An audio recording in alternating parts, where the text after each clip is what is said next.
Yeah, good morning, my viewers across the globe. It says a black Monday. It was shocking when I heard the news of the demise of my confidant, my friend, my brother of Honorable Hotek. It is sad with all I don't know what to say. I call it a Black Monday. So it's a Black Monday today, and that I lost somebody very dear to me, and popularly known as Hotek. He is the guy that is independent on his own, a complete gentleman, and I always say that it's a rare gem, it's a rare politician. He was my Director General during my campaign when I was vying for the Ondo State seat of House of Assembly in the Relay constituency. He was my DG, and he lived up to expectation. He never disappoints me just for a single day, never. He never. He lived up to expectation. He's always there for me. I've never seen a politician like that in my life, and it's sad that at this moment this is happening. May his soul rest in perfect peace, and that is Otek. We wish him a peaceful rest. He had a terrible accident, and I was called immediately when he had the accident. I was monitoring all his activities from when he went to, they took him to the trauma center in Ondo, and to my surprise, they said there is no anesthesia that we put him to sleep for operation. None was in that hospital, and then they have to move him again by road to Ife. And I even there again, I tried to contact my immediate senior brother, who is a medical doctor there, a consultant in that place. Unfortunately, he was not even on ground. He was not around at all until after hours upon hours before they came, before he was taken to the theater. And this man is always saying there's something in his stomach, like something in his stomach, and that signifies that he has a internal bleeding which was not detected on time. And by the time they rush him to, by the time they push him to the theater, it's like it's almost it was over. It was over. There's nothing I can say from here than to say may his soul rest in peace, and the children left behind, the wife left behind. I pray for favor of God over them. The last thing he discussed with me was the daughter. He was telling me that he wants his daughter to relocate abroad, and that was the plan we have together. And I pray that plan will continue. Actually, I don't know where to start from, but I don't know where to start from. Well, as I said, it's a Black Monday for me today, 26th of September 2022. It was indeed a Black Monday, actually. But what can we do? What can we do? Well, let's go to the business of today, of the news making headline today.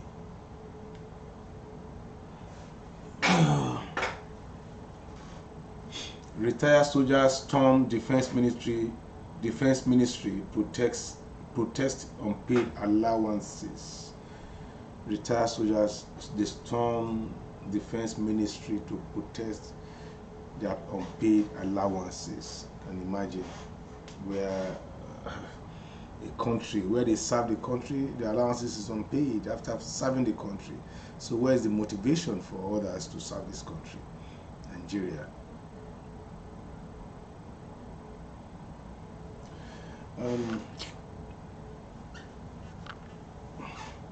Police vow to rid Enugu of unrepentant criminals. You get that story at the Punch of today. Terrorists kill 3, abduct 22 in Kaduna communities. That is just an hour ago. Just an hour ago. Let us see the full story there. Just an hour ago, some terrorists were reported to have killed 3 farmers across communities in Biringwari local government area of Kaduna State. The terrorists in the attack, which occurred Saturday, according to the chairman Biringwari Emirate Progressive Union, Ishak Kasai, abducted 22 people and snatched motorcycles. According to him, the terrorists also looted shops in the communities during the attacks.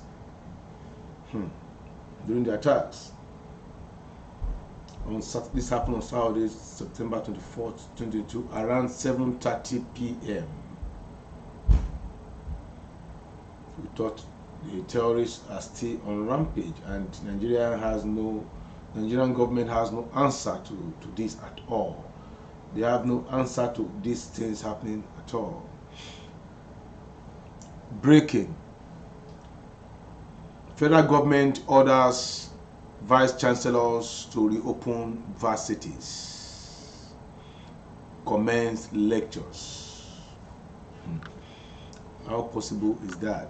You are ordering them to open varsity and commence lectures when you have not met up their demands. They will say yes, but they will open the university, but when activity is not going on the right way, what have you people achieved? Nothing.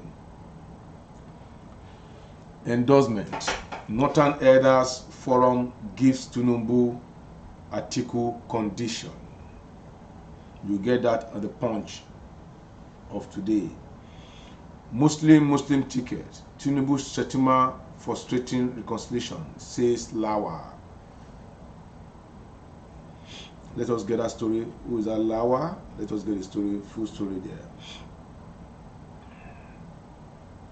A former secretary to the government of the Federation, Babashi Lawa, has again spoken against the Muslim ticket of the All Progressive Congress, stating that Christian politicians in the northern Nigeria will remain steadfast in their stand for justice, equity, and fair play.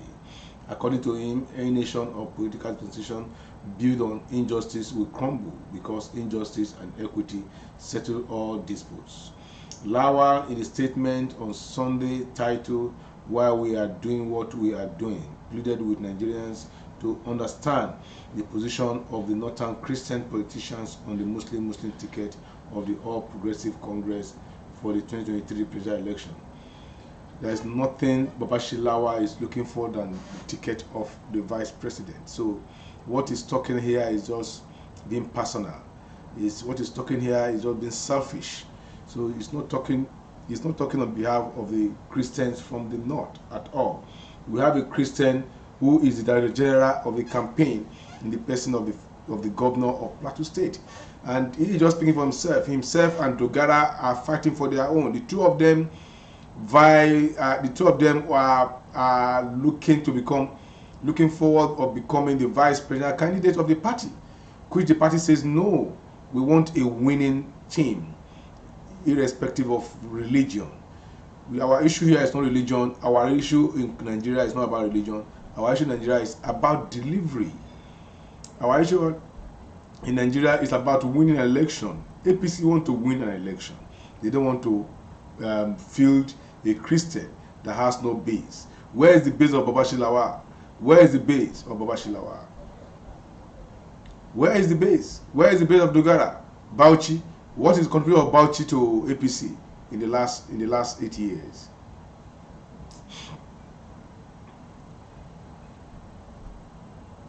Nigerian economic outlook uncertain. welfare worsen. That is coming from the World Bank on Nigerian economy. This is scary. Lagos scammers defraud rape lady in uncompleted building. Let us get that story here and see who are these criminals. See their faces. Their faces are here. Two suspected fraudsters, Rotimi Fisher and Sheriff Adebayo, have allegedly defrauded a 23-year-old girl in the Baja area of Lagos. The suspect also reported lured the victim to an uncompleted building in Majiagbe Street. Really Majiagbe? Majiagbe Street, Ipaja, where Adebayo allegedly raped her. Punch Metro gathered that the victim was on her way to a destination in Iyanapaja when Fisher approached her for help,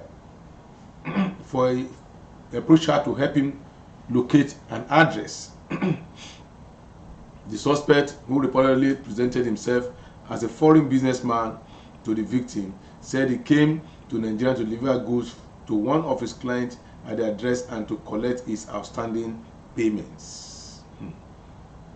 The source said after Fisher approached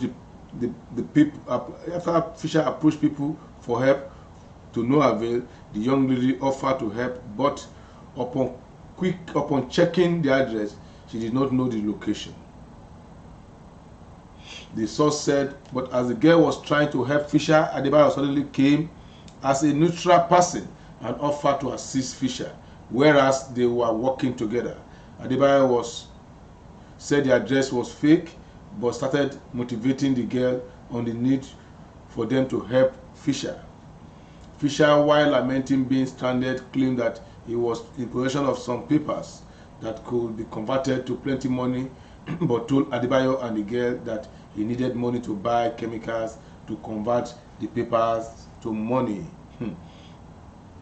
Adebayo quickly dropped 60,000. The girl, who seemed convinced, gave Fisher a gold jewelry and 10,000 and also went to withdraw 65,000 from a nearby ATM and gave it to Fisher, who told Adebayo and the girl to make an oath not to reveal his secret to anyone. After taking the oath, it was learned that Fisher gave them a location to meet him the next day.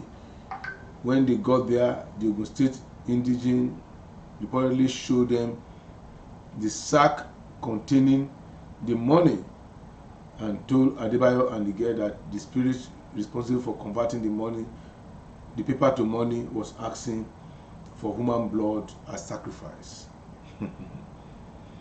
Fisher said to prevent both of them from dying, they need to have sex. He also used the oath they took to threaten them, so the girl, out of fear of dying, followed them to an uncompleted building around 9 p.m. in Majiagbe Street, Ipaja, where Adebayo had sex with her, the source said. Punch Metro gathered that after Fisher, 42, and Adebayo, 32, perpetrated the crime on September 3rd, 2022, the girl left the uncompleted building and proceeded to the Ipaja police station to report the case for investigation. The policemen led by the Ipaja Divisional Police Officer, CSP Tokumbo Abaniwanda, reportedly swing into action, and 2 weeks sting arrested Fisher and Adebayo at their hideout in Ipaja on September 16, 2022. During interrogation, the suspect confessed to the crime, saying they only manipulated the victim. Adebayo said, I only slept with her once and I used a contraceptive. I got the contraceptive at a Malam shop in the area. I used the contraceptive because I don't know the girl. I need to protect myself. Narrating how he perpetrated the crime, Fisher said he met Adebayo through a friend and they claimed training him on how to formulate stories to defraud unsuspecting members of the public. You can see how wicked these people are. They collected the girl's money, they tricked the poor girl, collected her money, and they now defile her again. I hope and I pray they rot in jail.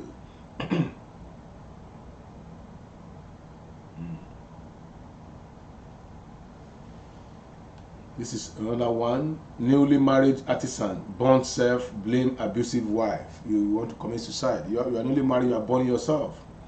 A resident of Ire, Osun State, Murtala Afolabi, on Friday sustained serious injury after setting himself ablaze. He said because of his abusive wife. Lagos teenagers stabs friend to death over food. Lagos Ibadan traffic. Police kidnappers exchange gunfire. Travelers rescued. Police confirm arrest of kidnapper in a viral video.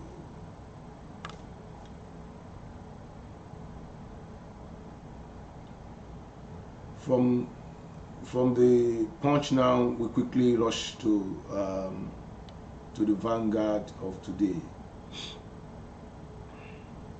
ASU, 7 months after, federal government orders vice chancellors to reopen schools. Is that the solution to the problem? You order them to reopen schools, who will teach in that school? That is the question. And when our children, when our brother and sister children resume universities there, they don't have teachers, they will take to a lot of other vices in the campus. I don't know how sensitive a government can be.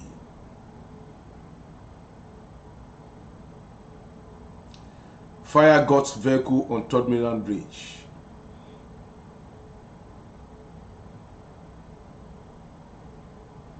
Still on the vanguard, how kidnap kingpin John Ewa was nabbed in Abuja, moved to Yenagoa.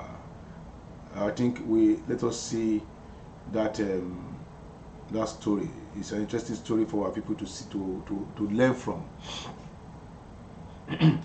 Suspected kidnap kingpin behind a series of high-profile kidnapping incidents in Bayelsa State has been arrested by operatives of the Operation Puff Under in Abuja, and the police have revealed his real identity.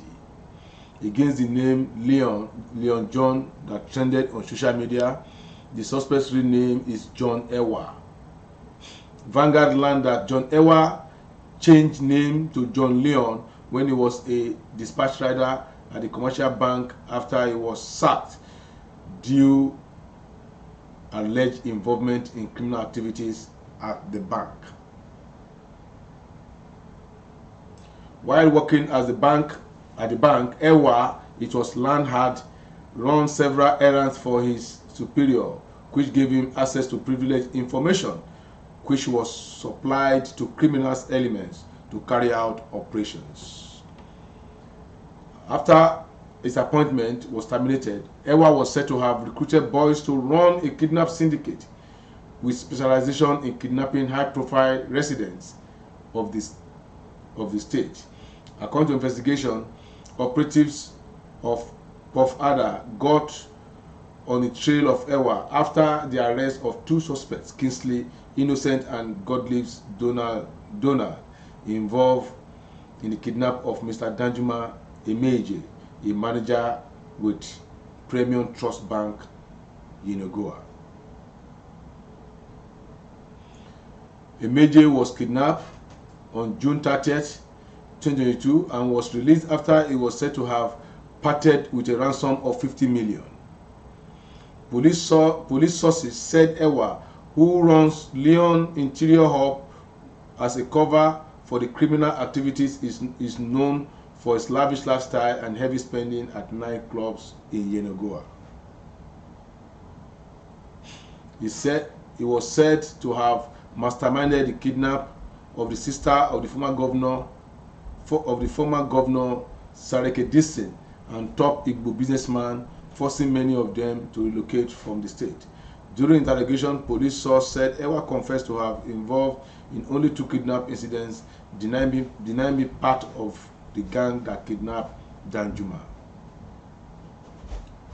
Recall that the suspect kidnapper story first trended on social media on Sunday In a viral video, Ewa was seen in handcuffs, wearing a boxer at the premises of Operation Pontiff Ada in Goa. I was not involved in your kidnap, referring to Danjuma. There is a guy they always call for a job. There is a guy they always call for a job. His name is Milo. Please, sir, forgive me. I am not involved in your matter. Please, sir, my wife just gave birth. According to police source, Ewa had gone to Premium Trust Bank pretending to be making inquiries on opening a bank account for his children, but was actually gathering information about Danjuma. Danjuma, who was at the premises of Pomf Ada, insisted that he could recognize Ewa as one of the kidnappers who was on the couch while his gang members were brutalizing him. A police source said a close friend of Ewa, who is an in-law of a governorship candidate of one of the major political parties in the state, is also a police custody, asking questions on kidnap incidents in the state. According to the source, barring any change of plans, Ewa should be paraded before the media this week. That is the news from the Vanguard on the kidnap, on the evil, the deadly man, the kingpin who have been terrorizing Yenegoa and its environs.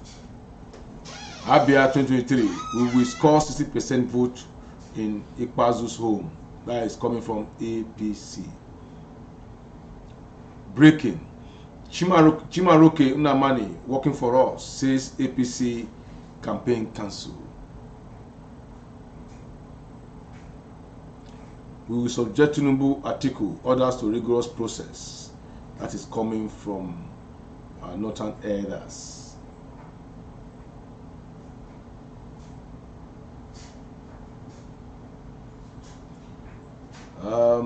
At this junction, we also have only one other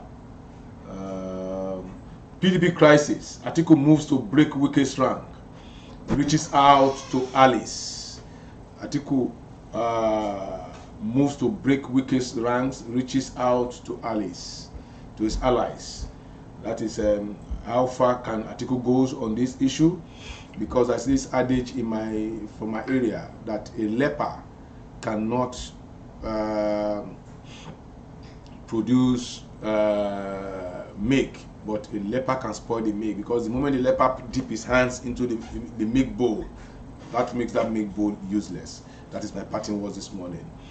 And we still, on this junction, we still, my condolence goes to the family of Akiyugbe, Honorable Otek. His family, the mother, the wife, and the children for this loss. This junction, we will call it a day.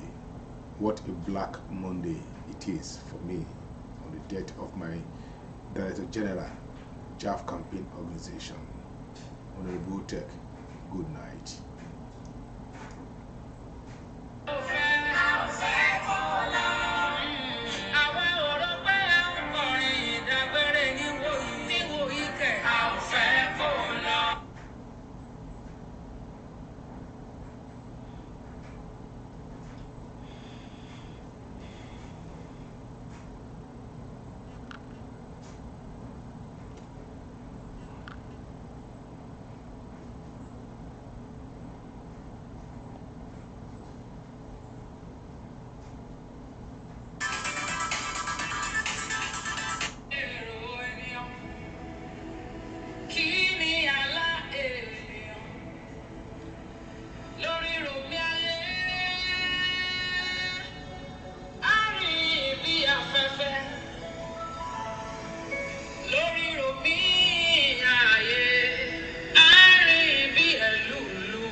Ọ̀pọ̀ lè máa rò wípé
títí dé ayérayé.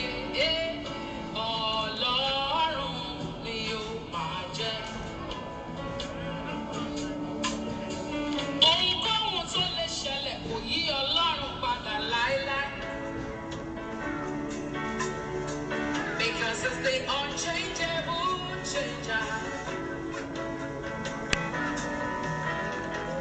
Ìwọ ni kó múra ṣohun tó tọ́ lásìkò tó tọ́ torí ìjọ kan ń bọ̀ tá ó kúrò láyé. Ènìyàn bá dúró nínú kòrò ó dáadáa o. Ṣó nígbàgbọ́ àbí ò nígbàgbọ́?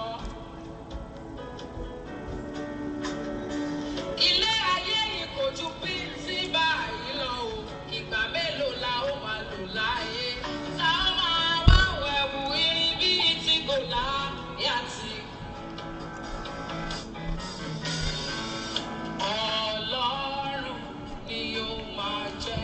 Nothing changes him. Ọlọ́run ni ó máa jẹ́. Lànà lóní lọ́la o, títí dé